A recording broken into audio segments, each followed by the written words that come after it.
저는 어머니가 인도네시아 분, 그리고 아버지가 한국 분이시고 언니, 오빠, 저랑 쌍둥이인 동생 이렇게 있어요. 안녕하세요. 저는 대학교 2학년 21살 최주현입니다. 그때는 좀 부끄러웠어요. 왜냐면 다문화라고 하면은 좀 국어 못하고 어딘가 부족한 아이? 잘 못할 것 같은 아이? 근데 저는 국어를 못하지도 않고 그냥 평범한 아이들과 똑같았는데 제가 다문화다라고 말을 하면 이제 제가 그러지 않았는데 그런 대우를 받을 것 같은 거예요. 그래서 그때부터 계속 숨겼어요.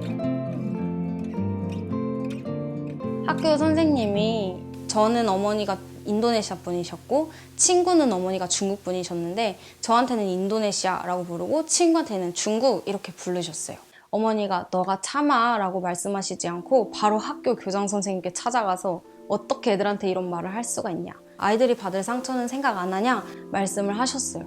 그 일로 인해서 저희 학교에 오셔서 다문화 인식 개선 수업을 하나 맡으셔서 수업을 하셨어요. 오히려 당당해지라고 말씀하시고 어머니는 아무렇지 않아 하셨어요. 엄마로서는 무너지지 말아야겠다는 생각이 강했던 것 같아요. 엄마를 창피하게 여기지 않도록 더 열심히 살고 그랬던 것 같아요.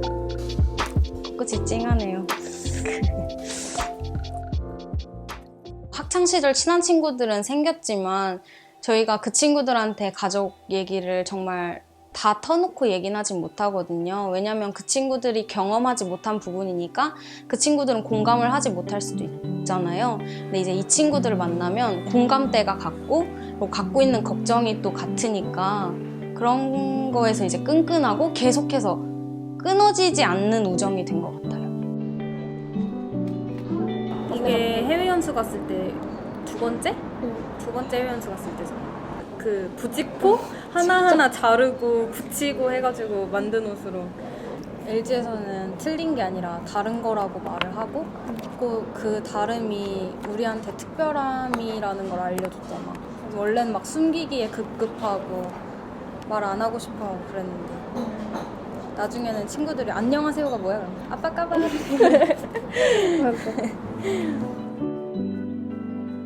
거기서는 한국말을 못한다라는 말을 들어본 적이 없어요. 막 너네 진짜 좋은 걸 타고 난 거다, 감사해야 되는 거다 라고 계속 말을 해주셨어요, 선생님들께서. 그래서 거기서 되게 자존감도 많이 향상하고 그랬던 것 같아요. 원래는 할머니, 할아버지가 하시는 말을 알아듣지를 못했는데 이제 수업이 진행되면 진행될수록 알아들을 수 있게 된 거 보니까 엄청 도움이 됐던 것 같아요. 저는 사실 스튜어디스가 꿈이었는데 친구들이 어휴 키 작은데 될까? 그런 말을 했었어요. 그래서 통번역가로 바뀌었다가 근데 그 바뀌는 꿈들마저도 목표가 있고 제가 하고 싶은 이유가 있으니까 그걸 이렇게 나누면서 내가 뭘 하고 싶은지 여러 진로를 탐색해 보다가 이제 유치원 교사로서도 다문화를 위해서 일을 할 수 있겠다 싶어가지고 이제 유아교육과에 진학을 하게 되고 친구들이 자기가 좋아하는 책이라고 막 내가 그 교수님 만나고 왔어 했더니 주연아 성공한 인생을 사는구나 전해드린다 그랬어요. 그래서 고마워. 지금 1차적으로 이제 우리가 이제 아이들 멘토링을 하잖아. 네. 멘토링을 하는데 사실 제일 중요한 거는 개인적인 멘토가 더 중요할 것 같더라고. 이해를 잘하는 사람이 멘토였으면 좋겠어요. 그치. 왜냐면 아이들이 오히려 상처를 받고 돌아갈 수도 있으니까. 그러면 주연이가 좀 그런 자기 경험들을 얘기하면서 네. 해도 도움이 되겠네. 네. 그렇지. 우선 저는 다문화라는 단어가 사라지는 날이 왔으면 좋겠어요. 정말 일상적이어서 쓰이지 않는 말?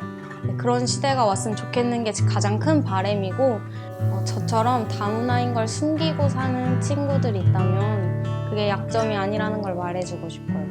그게 틀린 게 아니라 다른 거고 다른 건 정말 특별하다는 걸 저한테 알려줬던 것처럼 저도 그렇게 숨기고 있는 사람들한테 말해주고 싶어요.